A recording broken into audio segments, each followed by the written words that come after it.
Buenos días, soy el doctor Luis Urna y el día de hoy me toca el privilegio de comenzar esta jornada con un tema interesante como es el síndrome coronario crónico y hacernos esta pregunta sobre si esta nueva clasificación o esta nueva forma de encasillar el síndrome coronario crónico en diferentes escenarios nos va a permitir o nos puede orientar a poder tener una mejor decisión terapéutica en el momento de tratar y adecuar los tratamientos en nuestros pacientes. Desde luego no tengo ningún conflicto de interés al respecto y simplemente para recordar o resaltar la importancia de por qué discutimos estos temas como es la cardiopatía isquémica, es para que no olvidemos que las enfermedades cardiovasculares continúan siendo hasta el momento la primera causa de muerte en el mundo. Viene siéndolo hace muchas décadas atrás, es actualmente en este sentido la principal o la primera causa de muerte en el mundo y aparentemente por las siguientes décadas seguirá siendo de esta forma. Esto sucede en el mundo, ¿no? Vemos nosotros cómo enfermedad cardiovascular involucra diferentes enfermedades, como su nombre lo dice, pero dentro de estas enfermedades cardiovasculares casi o un poquito más de un 50% está relacionada a la cardiopatía isquémica. Y esto que pasa en el mundo, desde luego que pasa también en nuestros países, en América Latina y países del Caribe, se mueren de la misma forma como principal causa por enfermedad cardiovascular, siendo el 30% la responsabilidad. Y vemos también cómo se repite este 50% o cómo se repite que la mitad de estas enfermedades cardiovasculares esté en relación o sea culpable la cardiopatía isquémica en este caso. Y cuando hablamos de cardiopatía isquémica, por lo general estamos habituados o hacemos mucho más énfasis a los eventos agudos, ¿no? Cuando vemos nosotros a nuestros pacientes en los consultorios, lo que más asusta al paciente es la palabra infarto, ¿no? Y nosotros sabemos que en cuanto al infarto, estamos encasillándolos en esto que es el síndrome coronario agudo y es de lo que más se habla habitualmente en las diferentes charlas o en los diferentes eventos, ¿no? Así que veamos esta clasificación. Entonces la cardiopatía isquémica se divide en un evento agudo, que es el síndrome coronario agudo, que a su vez se va a subdividir en los que es con elevación del segmento ST y sin elevación del segmento ST, para posteriormente, con uso de la troponina, podamos hablar de un infarto agudo de miocardio o, cuando esta es negativa, hablar que es un evento de una angina inestable.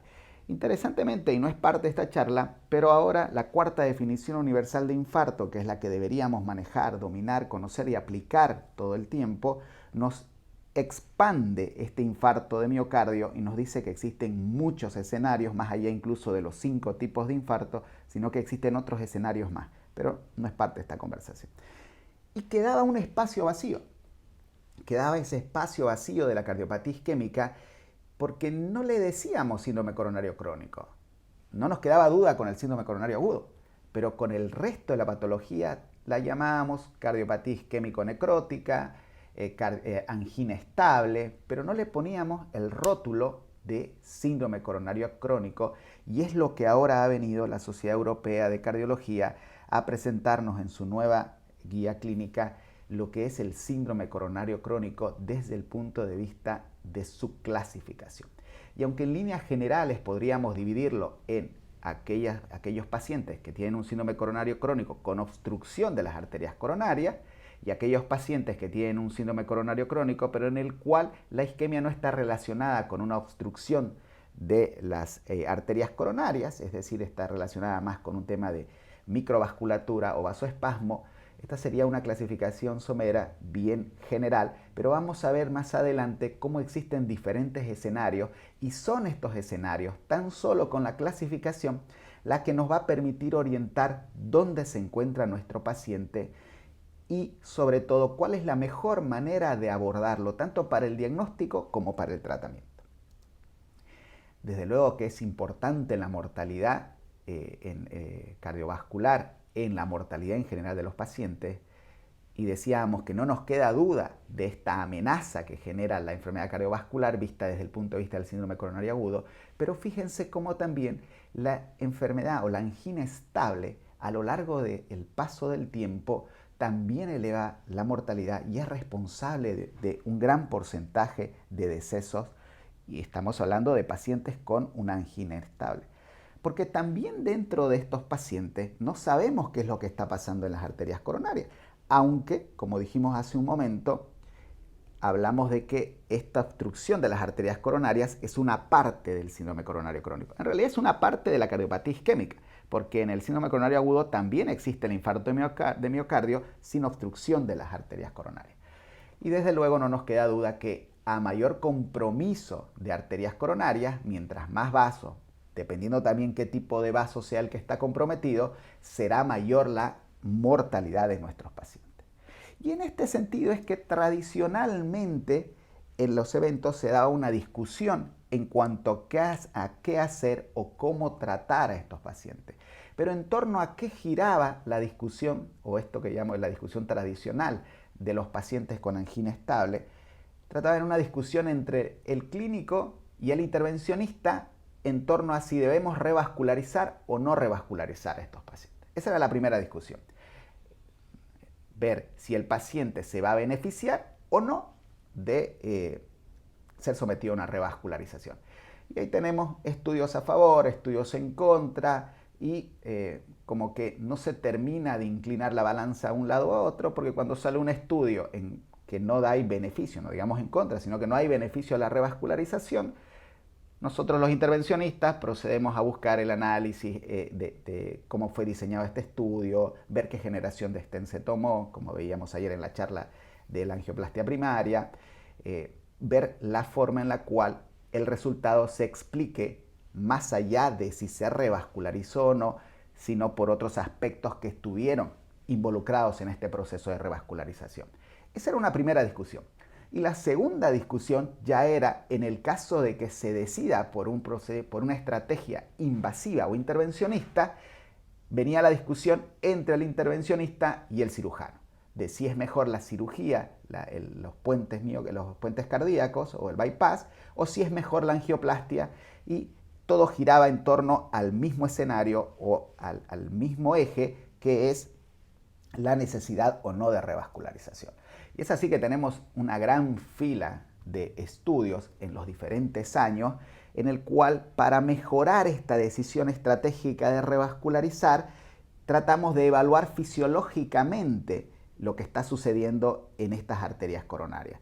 Ya no confiamos en el ojo humano, ya no confiamos en la máquina a través del QCA, sino ahora vamos a lo fisiológico. Veamos fisiológicamente si esa obstrucción realmente está repercutiendo en la viabilidad o la vitalidad de ese músculo cardíaco, para ver la necesidad de si debemos revascularizar o no.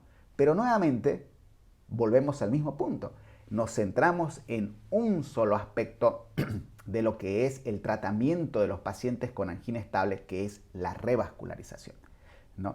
Y es porque desde el mismo nombre que le damos a esta patología como angina crónica estable, es como que las cosas andan bien, como que no tenemos o no precisamos mayores cambios, nos preguntamos si necesitamos doble antiagregación. Es decir, desde el nombre nos condiciona a estar más tranquilos. No es lo mismo hablar de una angina crónica estable que hablar de un síndrome coronario agudo o hablar de una angina inestable, ¿no? Desde el nombre hay un condicionamiento. Y es por eso que me parece que la Sociedad Europea ha dado este giro de ponerle nombre y apellido a todos los pacientes que se encuentran dentro de esta, entre comillas, estabilidad isquémica que se produce en la enfermedad coronaria crónica o en el síndrome coronario crónico. Y ayer hubieron unas charlas espectaculares al respecto. Nos hablaban del tratamiento de revascularización en el paciente con angina crónica estable. Nos hablaban y hacían mucho énfasis, me gustó eso en la discusión, sobre los 4 pilares del tratamiento de la insuficiencia cardíaca. Y vamos a ver cómo todos esos escenarios están incluidos en esta clasificación del síndrome coronario crónico. Entonces, ¿cómo se clasifica? Porque para que entendamos y recordemos, no digo que no lo sepan o lo desconozcan, de esta clasificación, debemos repasarlas un poco, ¿no? Entonces, este síndrome coronario crónico o esta clasificación plantea escenarios, ¿no? Antes, la clasificación de la cardiopatía isquémica estaba básicamente en función o en relación al tiempo de evolución del cuadro anginoso. Angina crónica estable nos habla de mucho más tiempo, angina de reciente comienzo, angina rápidamente progresiva, es decir, todo giraba en relación al tiempo, desde cuándo comenzaron los síntomas hasta el momento en cuando nosotros lo estamos viendo. En cambio ahora los escenarios se plantean en relación no solo al tiempo, sino a la sospecha de la enfermedad coronaria, a las patologías como complicación de esta enfermedad coronaria y al tratamiento de revascularización previo que haya tenido el paciente. Y es así como el primer escenario son los pacientes con sospecha de enfermedad coronaria y síntomas de angina estable y o disnea, que muchas veces va a ser el gran porcentaje de los pacientes que vienen por primera vez a nuestro consultorio. Aquellos que acuden por dolor de pecho. Ayer el doctor nos hablaba de esta cultura de los pacientes para poder identificar o poder reconocer el dolor. Y más allá de reconocer, de poder ir y tocar la puerta buscando ayuda. Entonces, este es el grupo de pacientes. Son pacientes en los cuales tenemos sospecha de enfermedad coronaria porque tienen síntomas de angina estable o equivalentes anginosos como es la disnea. Y nos presenta cuál es la estrategia o cuál es el paso a paso que debemos seguir para evaluar a estos pacientes. Pero la finalidad de la evaluación no es solo para terminar de encasillar en cuanto a si es coronaria o no la fuente de ese dolor, sino también para ver y evaluar la vitalidad que tiene ese músculo cardíaco y la responsabilidad de las arterias coronarias en cuanto a la presentación de lo que le está pasando. ¿Para qué? Para al final poder plantear la mejor estrategia terapéutica para poder adecuar el mejor esquema, si queremos verlo de esa forma, de tratamiento para nuestros pacientes, sin olvidar desde luego que como todo paciente con enfermedad cardiovascular tiene que pedírsele, exigírsele en realidad, modificaciones en el estilo de vida. Y esto forma parte del qué hacer o del paso a paso que debemos seguir en este primer escenario dentro del síndrome coronario crónico.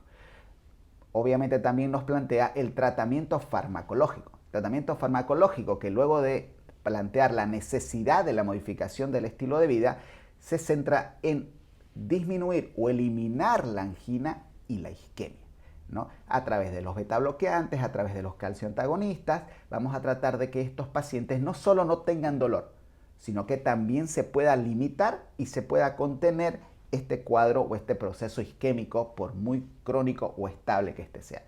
Pero nos dice que no debemos olvidarnos del resto, es decir, de la antiagregación plaquetaria, del uso de las estatinas, del adecuar, modificar o tratar de corregir algunas comorbilidades o factores de riesgo que tenga el paciente, como si se da la insuficiencia cardíaca, la diabetes mellitus, la hipertensión arterial, y también no dejar fuera del escenario la necesidad de una revascularización miocárdica.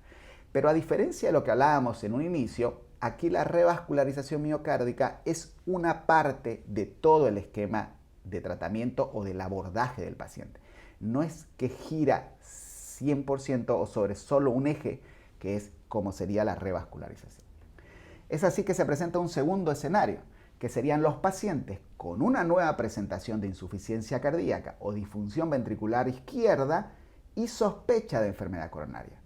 Seguimos en este territorio de la sospecha de enfermedad coronaria, pero en este caso ya tenemos un impacto en el paciente.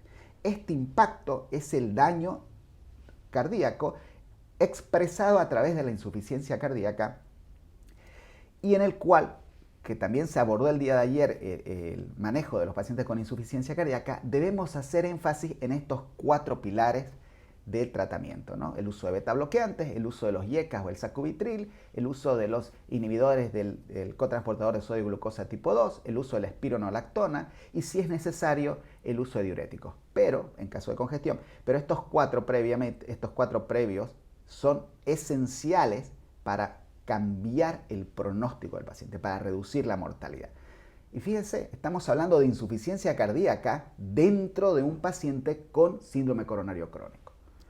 No olvidamos también uso de otros medicamentos que también nos pueden ayudar en el manejo de nuestros pacientes, adecuándolo a cada realidad o a cada paciente en particular, sin olvidar nuevamente de la revascularización miocárdica.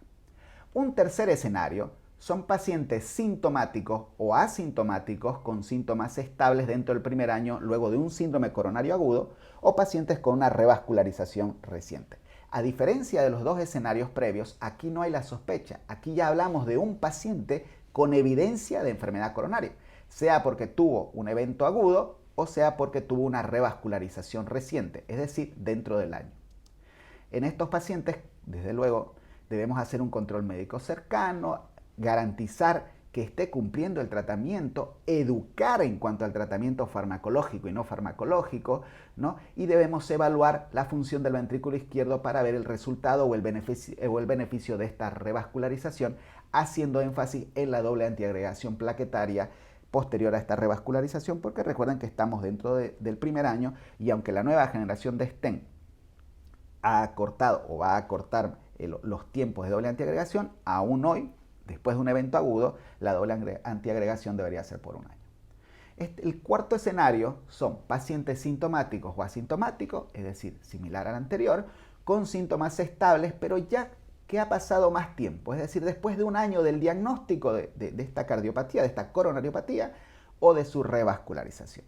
En estos pacientes debemos continuar y mantener este acompañamiento cardiológico, debemos evaluar y corregir nuevamente algunos factores de riesgo que se hayan presentado de nuevo o que no tuviéramos la oportunidad de corregir previamente. Realizar un seguimiento cercano tanto de la función como la estructura del corazón a través de la ecocardiografía, pero también una evaluación electrocardiográfica de estos pacientes en cada visita que tengan con nosotros para poder hacer un acompañamiento y poder mantener esta estabilidad luego de la revascularización a pesar de que han pasado un año. Tenemos un quinto escenario que es los pacientes con angina pero que tienen sospecha de vasoespasmo o enfermedad microvascular. Y aquí entramos al escenario de los INOCA, ¿no? Recuerden que MINOCA es en el síndrome coronario agudo y hablamos de INOCA cuando hablamos de síndrome coronario crónico, es decir, la isquemia pero que no está relacionada con obstrucción de las arterias coronarias. Y esto puede deberse a enfermedad microvascular o a vasoespasmo, ¿no? Y entonces nos brinda también nos brinda también la orientación de cómo debemos abordar a estos pacientes, tanto si estamos sospechando de angina vasoespástica como si estamos sospechando de angina microvascular, haciendo uso de manera adecuada de los métodos complementarios, ¿no? De los métodos de imagen particularmente, desde la ecocardiografía hasta el PET o la cámara gamma, para poder nosotros encasillar de manera adecuada a estos pacientes, encasillar en buen sentido, a estos pacientes que no tienen una obstrucción evidente de las arterias coronarias, pero que están con un evento isquémico y esto puede deberse a vasoespasmo o enfermedad microvascular. Y el sexto escenario son los pacientes que se encuentran asintomáticos en quienes se descubrió enfermedad coronaria durante los estudios. Es decir, es un hallazgo, ¿no? Es lo que vendría a ser lo que antes se conocía, es la isquemia silente, ¿no? En el cual nosotros estamos evaluando a un paciente y encontramos como parte de esta evaluación enfermedad coronaria. Es decir, la evaluación que le estamos haciendo no es por sospecha, puede ser por cualquier otro motivo, pero en este contexto nosotros descubrimos que el paciente tiene enfermedad coronaria. Estos son los 6 escenarios o clasificación que nos presenta y nos plantea la Sociedad Europea de Cardiología ya desde el 2019, creo que se hizo la presentación, y deberíamos empezar a utilizarlo, deberíamos aplicarlo, porque no solo le pone un título a qué tipo de síndrome coronario crónico nos estamos refiriendo, sino que nos orienta cómo debemos abordar a estos pacientes. Entonces nos preguntamos qué modificaciones nos permite hacer esta nueva clasificación y este registro europeo que se publicó a finales del año pasado nos muestra que en pacientes con síndrome coronario crónico en Europa, ¿no?, la mortalidad es de 1.5%, la mortalidad cardiovascular, la rehospitalización de causa cardiovascular está cerca del 21%, la mortalidad por cualquier causa en estos pacientes es de 2.5%, la rehospitalización por cualquier causa es del 27.1%, Este registro ha encontrado predictores independientes en estos resultados en el síndrome coronario crónico, como la edad, el ácido isquémico, la fibrilación auricular, las hepatopatías, la EPOC, la insuficiencia renal crónica o este deterioro de la fracción de eyección del ventrículo izquierdo. Y nos dice también que 2/3 de los pacientes con síndrome coronario crónico no logran conseguir metas en cuanto a el valor o el manejo de su LDL. Y me gustó esto por el editorial que se presenta, en el cual nos dice que este síndrome coronario crónico incluye varios escenarios, ¿no? Como veíamos, nos incluye 6 escenarios que van desde la sospecha de enfermedad coronaria, de enfermedad de cardiopatía isquémica, desde la sospecha hasta esa isquemia silente. Y esto nos permite darnos cuenta que tenemos mucho por mejorar, ¿no? El hecho o la posibilidad de encasillar a estos pacientes en estos escenarios nos brinda la posibilidad de ubicar cuál puede ser la mejor forma de estudiar a este paciente, estudiar en el sentido de evaluar su riesgo, de estratificar su riesgo o de conocer, si quieren verlo de otra forma, de conocer su realidad isquémica, cardíaca, para que de esta forma nosotros podamos abordar y poder seleccionar o adecuar la mejor estrategia terapéutica. Estrategia terapéutica que, repito, no debe girar tan solo sobre el eje de la revascularización, sino que va desde cambios del estilo de vida hasta la revascularización miocárdica. Y es por ello que, así como en los síndromes coronarios agudos, así como en los TAVI y así como en muchos nuevos escenarios como la insuficiencia cardíaca, también en el síndrome coronario crónico nosotros deberíamos abordar a estos pacientes con un enfoque multidisciplinario, haciendo uso del famoso Heart Team, porque este enfoque multidisciplinario, la participación multidisciplinaria de las diferentes especialidades, dentro y fuera de la cardiología, va a permitir estudiar adecuadamente al paciente, estratificar adecuadamente su riesgo en estos pacientes y nos va a permitir seleccionar cuál sería la estrategia terapéutica que se adapte de mejor manera a nuestros pacientes. Por lo tanto, y como conclusiones para no cansarlos mucho más, la nueva clasificación del síndrome coronario crónico sí nos permite ubicar a nuestros pacientes según el mecanismo de la isquemia y el cuadro clínico, porque a través de ello nosotros vamos a conseguir realizar una adecuada estratificación de riesgo, vamos a poder seleccionar los métodos complementarios que nos acerquen a esta estratificación, nos va a permitir adecuar la estrategia farmacológica según cada escenario, nos va a permitir evaluar el beneficio de la revascularización sin que toda la discusión se centre tan solo en la revascularización y nos orienta a abordar al paciente en equipos multidisciplinarios para poder conseguir los mejores resultados que modifiquen en beneficio del paciente su calidad de vida y su pronóstico de vida. Por lo tanto, para dar respuesta a esta pregunta inicial, que era el título del tema, esta nueva clasificación del síndrome coronario crónico sí nos permite adecuar la estrategia terapéutica para cada uno de nuestros pacientes según el escenario en el cual se encuentre en ese momento. Nuevamente les agradezco por la invitación y por permitirme participar de este magno evento. Muchas gracias.